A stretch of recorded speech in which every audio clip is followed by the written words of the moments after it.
This is my brand new Tornado F4 can opener that I purchased 2 days ago.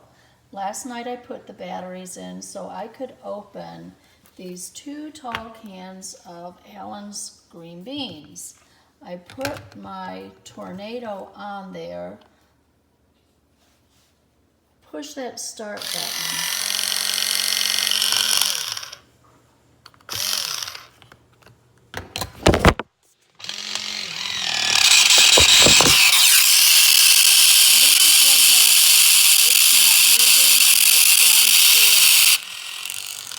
I lift it off. This is what the underneath looks like. I think the gear is defective.